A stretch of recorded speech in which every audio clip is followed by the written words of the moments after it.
Naku po mga kababayan, nandito na naman tayo kay Windrop Fortune. Mayroon na naman siyang panibagong tarot card reading. Dito naman kay Risa Hontiveros. Ano kayang hula niya dito kay Risa Hontiveros? Mabuti pa o masama? So panoorin na po natin to ng sabay-sabay mga kababayan. Alam naman natin na si Risa ay mortal na kaaway ng mga Duterte. So ito na, panoorin natin. Magandang araw po. Magandang buhay po. Lahat na po ng maganda para po sa araw na ito. Meron po tayo ngayong babasahin sa tarot. Ito po ay, again, katuwaan lang po ito. Tarot lang po ito. Ito po ay isang content. Nawa naman po ay walang magalit. Pero ito pong aking babasahin ay kilalang kilala. At ngayon ay mabango ang kanyang pangalan sa kung ano man po ang mga nangyayari sa ating gobyerno. Ito po ay si Ana Risa Navarro Hontiveros Barakel. Pasensya na po ako, ang pronunciation ko ay medyo mas kilala po siya kasing Risa Hontiveros. Yan. Ano daw po yung nakikita natin kay Madam Risa Hontiveros? Siya po ay pinanganak ng June 30, 2000. Ayun, mali. Dito ako. February 24, 1966. Yan. Ana, ayon po sa pangalan ni Madam, talagang siya po ay, ang mga anak kasi ay palaban. Malakas ang loob. And, hindi ko maintindihan pero talagang, kumbaga sa may bida, sila ay talagang gustong tumapat sa tapatan. Kumbaga, usapang diretsuhan pero minsan agresibo. So, dito sa pangalan niya, makikita natin kung ano yung karakter talaga ng Ana Teresa, o kilala siyang Risa Hontiveros. Ayan. Again po, ito po ay tarot na babasahin ko. So, itapon ang pangit at tanggapin ang maganda. At sana'y walang magagalit. Sasabihin ko lang po kung anong nababasa ko sa tarot. Risa Hontiveros, Ana Risa Navarro Hontiveros Barakel. Pakita mo sa akin. Yan. Yung baba natin. Yan po ha.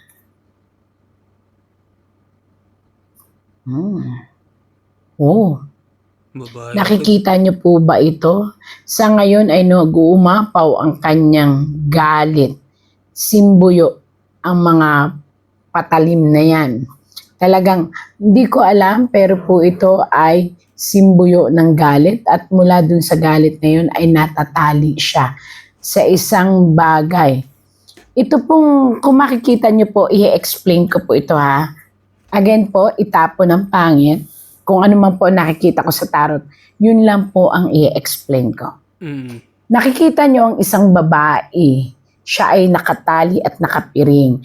Ang ibig sabihin po nito, kinakailangan ang babaeng ito ay makaalpas. Galit po yan. Bakit ko nasabing galit? Ito po ay pula. So ano po ba ang nagbe-burning like a fire? Ito po ay nakasuot ng isang pula, babae. Ito po ay nagsasign siya na si Madam Risa Hontiveros ay maraming, ayan po, nais mangyari. Yung galit niya na hindi ko maintindihan kung saan po talaga pupunta ay nagpapakita sa kanya ng matinding pag-iingat. Bakit pag-iingat? Kasi matalas ang kutsilyo, matalas ang mga espadang nakapaligid sa kanya. Ito po ay yung simbolo. Paano ko nasabi na may galit po? Makasubihin nyo na naman, makaganito ako. Hindi po. Ito, ayan. Babae na natatali sa puot. Ano po ba ang ibig sabihin ng mga espada? Hindi po ba ito'y matalas? Ito ay mga ideyang matatalas na nais niyang mangyari. Napakarami po niyang gustong ipaglaban daw. Bakit daw? Kasi nakatusok sa lupa. Pero kung ito ay hawak niya, ibig sabihin nito, dapat ipaglaban. Dito po, wala po akong kinakampihan, binabasa ko lang po. Kung mapapansin niyo po, nakatali po ang babae. At ito po, since siya po talaga ang ating binabasahan, so ire-represent po niya ito. Siya po ay nakapiring ang mga mata. Ibig sabihin, ang pinaglalaanan niya ay ang kanyang nais ipaglaban. Sarado ang kanyang mga mata sa anumang katotohanan. Sarado ang kanyang mata sa anumang nakikita ng ibang tao. Ang sa kanya, sarado siya, ang nais niyang ipaglaban ay kung ano ang kanyang laman ng isip at kung ano ang laman ng kanyang damdamin. Hindi ko po dito sa tarot na to, gusto kong ipakita at iparamdam po kay Madam na opo, lahat po ay po pwedeng gawin, lalo't sa inyo, nasa politika kayo, pero ayon po, ito po'y payo, kung inyo lang pong mamarapatin, napakinggan, nakapiring po kayo dito. Sana makitang matanggal po yung piring na yan. Kasi kung makikita ninyo, pag natanggal yung piring na yan, unti-unti po, itong ipinaglalaban po ninyo na talagang idinikit nyo na po sa lupa, ang ibig sabihin po nito, hindi nyo po hawak ang sitwasyon. Maaaring dumating po yung time na yan din po ang magtali sa inyo. Ito po. So, wag nating hayaang dumating ang panahon sa darating na mga panahon na ang inyong ipinaglalaban ang huhusga po sa inyo at magtatali. Ito po ay payo lamang. Wala po akong kinakampihan. Tarot lang po ang binabasa ko. Ayan po. Ang mga espada na matatalas, ibig sabihin ito yung mga nais ninyong gawin. Ayan po. Ayan, hindi po hawak ng kamay kung hindi nakatulos sa lupa.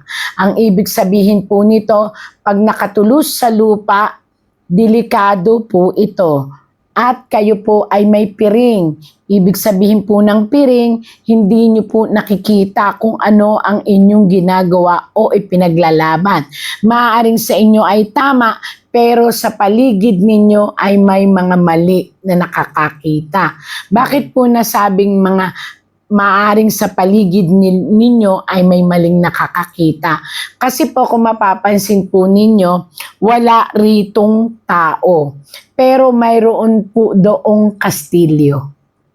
So ang ibig sabihin po, at ang kulay po ay nagre-represent po ng katauhan ng sambayanan. So again and again po, wala po akong kinakampihan, ini-explain ko lang po na hanggat maaari po maghinay-hinay. Madam, maghinay-hinay po, ito po ay para na rin po sa inyo. Maaaring sa inyo po ay tama ang inyong pinaglalaban, pero doon po sa kulay ay nagre-represent ito ng kakaiba sa paningin ng iba. So dito po ay pinapayuhan ko kayo na maghinay-hinay. Dahil baka dumating po ang panahon, yan din pong inyong mga ideyang iyan o anuman po ang ipinaglalaban ay siya rin pong magtali sa inyo. Yan po ay payo mula po sa isang tarot. At sana po huwag ma-mislead or huwag ma-misinterpret ang aking pagbasa. Ako po'y tagabasa lang ng tarot. Ayan. Yun po ang payo ng tarot, Madam. Medyo kailangan tanggalin ang nakapiring sa iyong mata. At ang emosyon ay huwag masyadong pairalin dahil nakagagawa ng mga desisyon na maaring tama sa iyo pero sa iba ay hindi tama. At yun nga, papasok yung sitwasyon na lahat ng nakatusok Yun po ay gusto nyong itanim, kumbaga gusto nyong idig, gusto nyong gawain. Pero hindi nga po umaayon siya sa sitwasyon. Yun po ay payo. Ito, nakita nyo po ito, isang hermit o isang babala na magkaroon ng kaliwanagan ang bawat hinahawakan o bibitawang salita. Maaaring dumating ang panahon, ang liwanag ay biglang susulpot dahil sa tingin po ng iba. Ito again, bakit ko naman nasabing sa tingin ng iba pero wala naman po tayong nakikitang tao. Hindi nyo po ba nakikita na ang isang tao ay napapalibutan ng kulay? Sa isa pong nagtatarot at nagsasalita ang tarot sa isipan nila, kapag nababasa talaga ang tarot, true color po ay sasabihin nila. Sa ngayon po ay madilim ang tinatahak ng ating gobyerno. Naghahanap po ng ilaw. Kaya, ang sinasabi po rito, kung mapapansin nyo po, bakit kailangan ng ilaw? Ibig sabihin po nito, kayo po ay kinakailangan humawak ng ilaw. Kung ano man po ang ipinaglalaban o gusto nyo ipaglaban, kinakailangan nyo pong lagyan ng liwanag. Bakit po nasabi ko pong kayo ito? Ito po ito at nakapiring po ang inyong mga mata. Sana po ito'y kumatok sa inyong puso kung ano po ang inyong ipinaglalaban, madam. Tarot po ang nagsasabi, walang pwedeng magkundina sa inyo. Pero ito po ang sinasabi ng tarot, kailangan ng kaliwanagan. Kung may emosyonal na nararamdaman sa puso, kailangan tanggalin, serbisyo ng pambayan, isa-isang tabi muna ang mga personal na mga kaisipan. Hindi ko po kayo hinuhusgahan, wala po akong sinasabi. Ang tarot po ang nagsasabi na kailangan ng kaliwanagan. Kasi po dadating ang time, pangit po ito, dadating ang time, hindi po magiging maganda ang resulta ng sobrang emosyon. Maaaring hindi kayo maunawaan ng sambayanan dahil iba po talaga ang umiikot na sirkulo at iikot.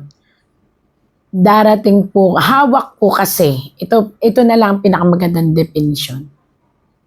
Hawak ng matandang ito ang masa. Hawak ng matandang ito ang katotohanan. Hawak niya ang kaliwanagan.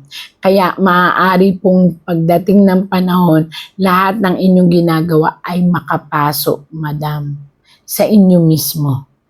Yun po ang sabi ng tarot.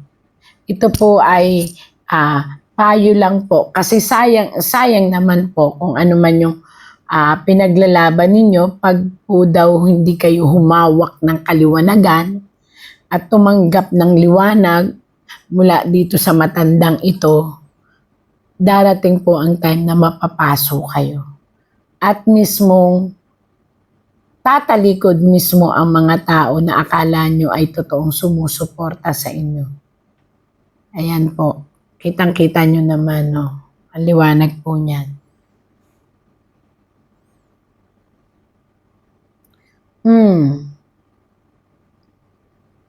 May mga taong nakikisawsaw at nagbibigay ng opinyon, pero ito po ay opinyon na naaayon sa kanila, na maaaring sa huli kayo po ang mapaso, madam. Kaya mag-ingat po kayo sa mga opinyon ng mga tao sa paligid nyo. Ang sinasabi po ng tarot, mas mabuti pong maglaylo kayo at maghinay-hinay. Ayan po. Pinag-iingat po kayo ng tarot, madam. Maraming opinyon, maraming nasa paligid, maraming bubuyog na kung inyo lahat pakikinggan, madam, kayo po daw ang mapapaso. Yung mga bubuyog na yun ang nagbibigay kasi sa inyo ng parang alam niyo yun, yung false hope na tama ang inyong ginagawa. Pero at the end of the game, no matter what, it's you. Ikaw lang ang haharap ikaw din ang tatanggap ng judgment ng mga tao sa paligid mo, especially sa divine intervention. Naku, madam. Hala ka. Ang ibig sabihin po nito ay dalawang malalaking tao ang sasalungat kapag nakikita nilang tumatabingi na po ang bangka. Kaya mag-ingat. Kaya kung ako po sa inyo, madam, sabi po ng tarot, Madam Risa Hontiveros, medyo ingatan ang mga bagay na ginagawa ninyo kasi hindi naaayon ba sa mata ng ibang tao. Yan, totoo daw, sabi ng butiki.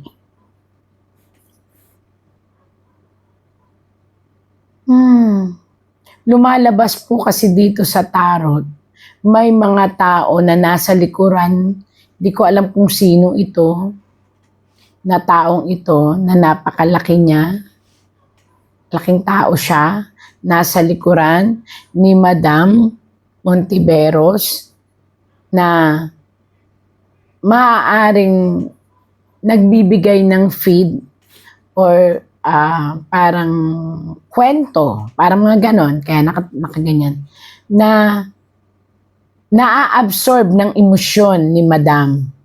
Kaya instead na maglaylo si Madam Hontiveros, na umaangat ang kanyang dugo at pinipilit niyang ipaglaban ang sa tingin niya ay tama. Pero sabi nga po sa tarot, ako po medyo naniniwala po dito sa tarot na to, pinag-iingat po kayo na hanggat maaari po ay maglaylo.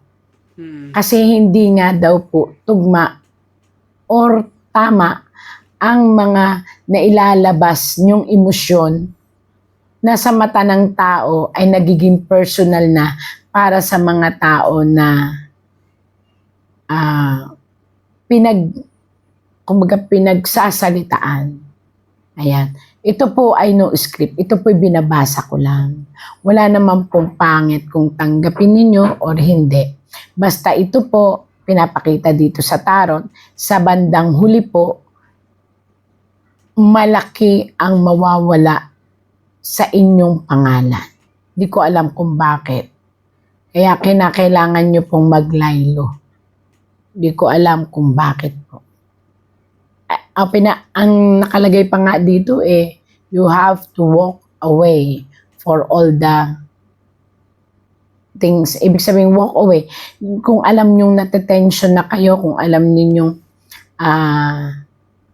napupush na kayo sa isang sitwasyon, bumitaw at maglaylo at pag-isipang mabuti ang mga ginagawa at sinasabi at iniisip.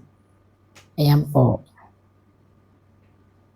Monday has helped us be much more effective and efficient. Max's group started out as a small... Sa totoo lang po, may mga nasa paligid ninyo na lumalaban, pero nasisira na rin sila po sa mata ng tao. Tapos, hindi na sila inilalagay sa pedestal. Inilalagay na sila sa parang pangit na sitwasyon ng paningin at pananaw ng kanilang kaisipan.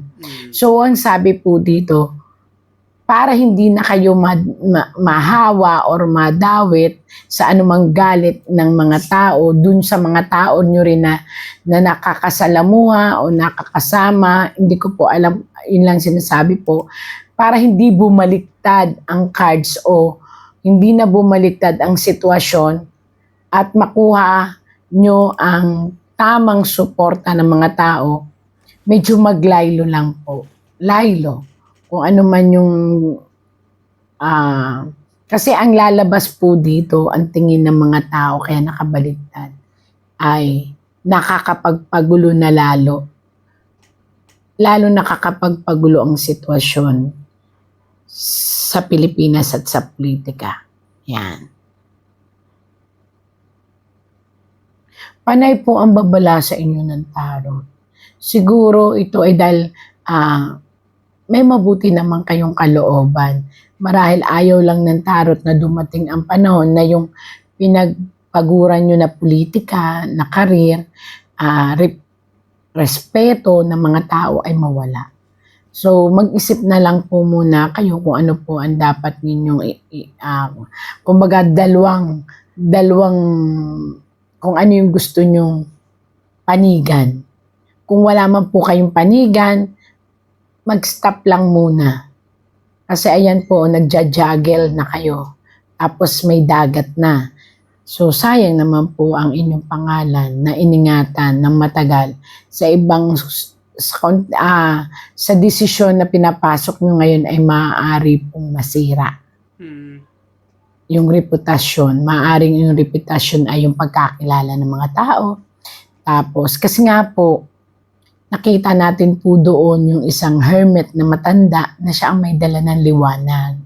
So, siguro, kung may dapat, ito kung ako, practical, walang oppose muna. Tahimik na lang muna, daanin na lang sa katahimikan muna. Kasi, ayan maaari yung hawak nyo katanyagan ay bumaba. O maaari namang ang inyong pagkababa, taas, baba. E paano kung maanod po ng tubig? Kasi nga po, may darating pa po sa atin at sa inyong lahat ng mga politiko na bugso ng damdamin ng sambayanan. Hindi lang po ito sa inyo, sa lahat ng politiko, sa lahat, both parties, bugso ng damdamin po ng mga tao. Eh, hindi ko alam kung saan kakampi ngayon ng mga tao. Kaya kinakailangan po na ipakita natin sa sambayanan na talagang pinag-iisipan ng mga bagay. Yan po. O, ayan po, madam. Ibig sabihin po nito, madam, parang isang tigre, parang isang leon na kinakailangan mo nang magtahimik, maglaylo, pag-isipang mabuti kung saan talaga dapat kumampi. Ayan. Masyado masalimuot po yung nabasa ng tarot. Kasi po, kaya po pala masalimuot dahil ang dami, nakabaliktad ng mga nilalang na nasa paligid ninyo na hindi na rin nila alam. Kumbaga parang gusto nila talagang i-push through ang mga bagay-bagay. Taliwas nga po sa panahon at sitwasyon. So kung ako muna sa inyo, lahat muna timing. Tapos pag-isipang mabuti. Let the people decide. Di po ba? Yun po yung sinabi ng tarot. Ayan. Huwag niyong hayaan ang inyong pinaghirapan na karir at pangalan ay mawala. Tandaan niyo po yun. Kasi po, mayroon pong pagluhang darating at maraming pagtalikod. Ayan, kaya po nakapula. Sayang po kayo. Kaya pag-isipang mabuti po. Ayan. Yun lang po ang nakita ng tarot kay Ma'am Lisa Hontiveros. Hindi ko na po para kalkalin pa yung mga love life o mga kung ano-ano pa. Hindi na po yung karamdaman. Yun po ang sinabi ng tarot. Salamat po. So, yun mga kababayan, ano pong masasabi nyo dito sa tarot card reading ni Windra Fortune dito kay Risa Hontiveros. So, kung naniniwala kayo o hindi, sa inyo na po yan. At sa mga gustong manood sa kanyang channel, punta po kayo sa Windra Fortune. At sa mga bagong pasok din po mga kababayan, subscribe nyo din po yung ating channel mga kababayan. Maraming salamat po.